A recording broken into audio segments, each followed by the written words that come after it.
Hi friends, welcome back to Dreamsy Feathers. എല്ലാവർക്കും പുതിയ വീഡിയോയിലോട്ട് സ്വാഗതം. ഇന്നത്തെ വീഡിയോയിൽ നമുക്ക് റീസെൻ്റായിട്ട് പബ്ലിഷ് ചെയ്തിട്ടുള്ള ഒരു റെസിൻ ഫ്രെയിം ചെയ്തിട്ടുള്ളൊരു വീഡിയോ ഉണ്ടായിരുന്നല്ലോ. അതിൻ്റെ കമൻറ്റിൽ വന്നിട്ടുണ്ടായിരുന്നു ഈ റെസിൻ ഫ്രെയിമിൽ വയ്ക്കുന്ന ഡീറ്റെയിൽസ് എങ്ങനെയാണ് എഡിറ്റ് ചെയ്യുന്നതെന്ന് ചോദിച്ചിട്ട്, ക്യാൻവ ആപ്പിൽ എഡിറ്റ് ചെയ്യുന്ന കാര്യങ്ങൾ. അപ്പോൾ അതിന് വേണ്ടിയിട്ട് ഞാനിപ്പോൾ ഒരു വീഡിയോ ചെയ്യുകയാണ്. ആദ്യം തന്നെ പ്ലേ സ്റ്റോറിൽ നിന്ന് ക്യാൻവ ആപ്പ് ഓപ്പൺ ചെയ്യുക. അതിൽ ഓപ്പൺ ചെയ്യുമ്പോൾ കാണുന്ന ഇൻ്റർഫേസിൽ പ്ലസ് എന്നൊരു ഐക്കൺ കാണും. അതിൽ പ്രസ് ചെയ്തതിന് ശേഷം കസ്റ്റം സൈസ് എന്നുള്ളൊരു ഓപ്ഷൻ വരും. അതിൽ നമ്മുടെ ഫ്രെയിമിൻ്റെ സൈസ് കൊടുക്കുക. ഇപ്പോൾ ഞാൻ ചെയ്യുന്ന ഫ്രെയിം 8x8 അഗേറ്റ് മോൾഡിലാണ്, അതായത് 6 മോഡലിലാണ് ചെയ്യുന്നത്. റൗണ്ട് ഷേപ്പാണ്. അപ്പോൾ ഞാൻ 8x8 ഇഞ്ച് എന്നുള്ള വിട്ടും ഹൈറ്റും കൊടുക്കുമ്പോൾ നമുക്കൊരു സ്ക്വയർ ഫ്രെയിം കിട്ടും. അതിനുള്ളിൽ എലമെൻറ്റ്സ് എന്നുള്ളൊരു ഓപ്ഷൻ സെലക്ട് ചെയ്യുമ്പോൾ നമുക്ക് സർക്കിൾ ഷേപ്പ് അതിൽ നിന്ന് എടുക്കാൻ പറ്റും. ആ ഒരു ഷേപ്പ് ഫിക്സ് ചെയ്ത് കഴിയുമ്പോൾ നമുക്ക് സർക്കിൾ ഷേപ്പ്, നമ്മുടെ മോൾഡ് സർക്കിൾ ആണല്ലോ, അതിനകത്ത് ഫില്ല് ചെയ്ത് നിൽക്കുന്ന രീതിയിൽ നമുക്ക് ബാക്കി കാര്യങ്ങൾ ചെയ്യാൻ പറ്റും. ഇനി അതിനകത്ത് ടെക്സ്റ്റ് എന്നുള്ളൊരു ഓപ്ഷൻ സെലക്ട് ചെയ്യുമ്പോൾ നമുക്ക് എന്തൊക്കെ ടെക്സ്റ്റുകളാണോ കൊടുക്കേണ്ടത് അതെല്ലാം കൊടുക്കുക. ഇഷ്ടമുള്ള ഫോണ്ട് സെലക്ട് ചെയ്യാൻ പറ്റും, ഇഷ്ടമുള്ള സൈസ് ചെയ്യാൻ പറ്റും, ഇഷ്ടമുള്ള ഇമോജീസും ഐക്കൺസും ഒക്കെ കൊടുക്കാൻ പറ്റും. അപ്പോൾ അതെത്രയും കൊടുത്ത് നമ്മുടെ ഫ്രെയിമിന് എവിടെയാണോ ആപ്റ്റായിട്ട് വരുന്നത് ആ രീതിക്ക് സെറ്റ് ചെയ്ത് കൊടുക്കുക. ഞാൻ തന്നെ ഇഷ്ടംപോലെ ഫോൺസ് ഇഷ്ടംപോലെ അവൈലബിൾ ആണ്, ഇഷ്ടംപോലെ സൈസ്, ഏത് സൈസാണോ വേണ്ടത് അതെല്ലാം നോക്കി അഡ്ജസ്റ്റ് ചെയ്ത് വയ്ക്കാം. അടുത്ത് നമ്മൾ ഫോട്ടോ ആണ് അപ്ലോഡ് ചെയ്യാൻ പോകുന്നത്. അപ്പോൾ ഫോട്ടോ പിക്സാർട്ടിലാണ് ഞാനിത് എഡിറ്റ് ചെയ്തിട്ടുള്ളത്. ഈ വീഡിയോയുടെ എൻഡിലായിട്ട് ഞാനത് കൊടുക്കുന്നുണ്ട്. അപ്പം ഈ ഒരു പിക്സാർട്ടിൽ നമ്മൾ ചെയ്തെടുക്കുവാണ്. ബാക്കി ഡീറ്റെയിൽസൊക്കെ പിൻട്രസ്റ്റിൽ നിന്നാണ് ഡൗൺലോഡ് എടുത്തിട്ടുള്ളത്. അതുപോലെ തന്നെ കലണ്ടറും ഇതും പിൻട്രസ്റ്റിൽ നിന്ന് ഡൗൺലോഡ് ചെയ്തിട്ട് ക്യാൻവയിൽ ചെറുതായിട്ടൊന്ന് എഡിറ്റ് ചെയ്തിട്ടുണ്ട്.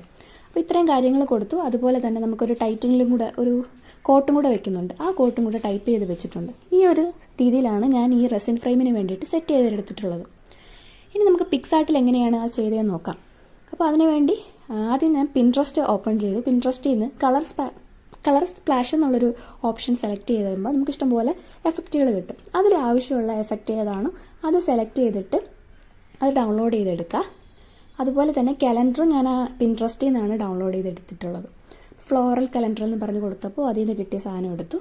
അതിനുശേഷം നമ്മുടെ പിക്ക് ഉണ്ടല്ലോ, അത് ഫോട്ടോ റൂം എന്നുള്ളൊരു ആപ്പിൽ എടുത്തിട്ട് നമുക്ക് അതിൻ്റെ ബാക്ക്ഗ്രൗണ്ട് ഒന്ന് ക്ലിയർ ചെയ്തെടുക്കണം. ഈ ഒരു രീതിക്ക് നമുക്ക് കിട്ടും.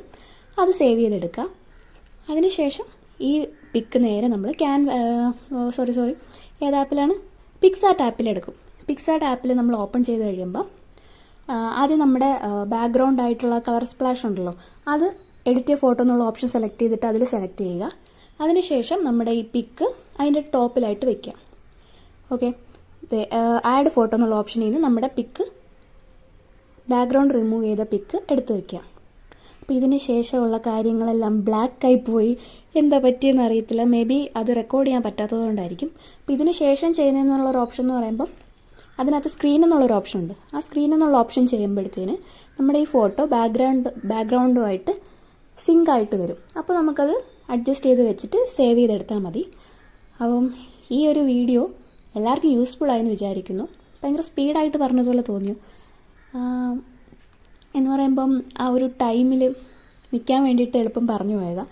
അപ്പം വീഡിയോ എല്ലാവർക്കും യൂസ്ഫുൾ ആയെങ്കിൽ ലൈക്ക് ചെയ്യാനും ഷെയർ ചെയ്യാനും സബ്സ്ക്രൈബ് ചെയ്യാനും മറക്കരുത്. Bye from ഡ്രീംസി.